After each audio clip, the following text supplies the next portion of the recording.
going like this, I am amazed at the volume and the frightening thought.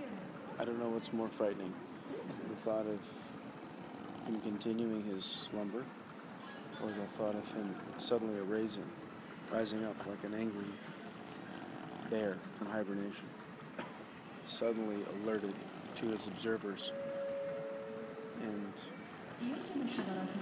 what might happen. He might have a magic carpet that he would pull out, or summon a jinn from a bottle, or a genie to attack us. It's frightening. It truly is. Once again, the Sheik of Dubai.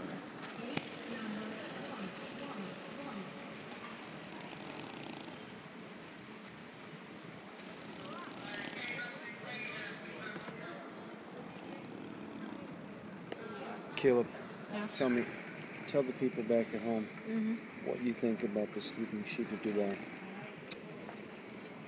It's annoying me. It just gets louder and louder. Sleeping Sheik. Are you a little bit afraid? No, I'm just annoyed. Why would I be afraid? What do you find most annoying about the Sleeping Sheik? The snoring. What else? Yes. What do you think it is? His outfit? No. I think he's actually a jinn that has been summoned from a bottle. In fact, there it is. There's his home. Oh my gosh.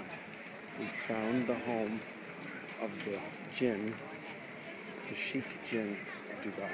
It's right over here.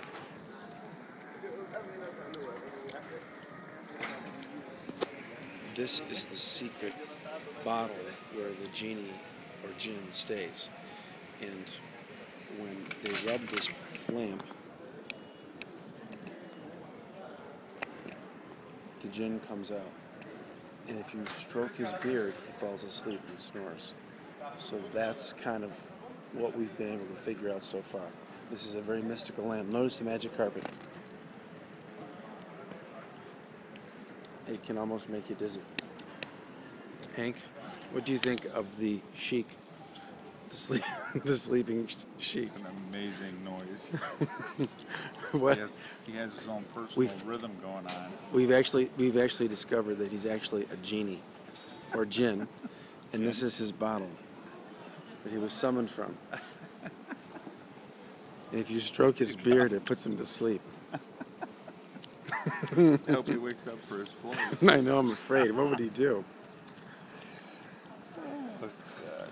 I'm going to put this very important newsworthy video on YouTube. And Mobile Me, but I'm going to put it on YouTube so others who come to Dubai can be aware of the dangers of the Sheik jinn. Yes. Caleb? You know what I'm disappointed? How come this doesn't have? Yes, Dad? What do you think? About what?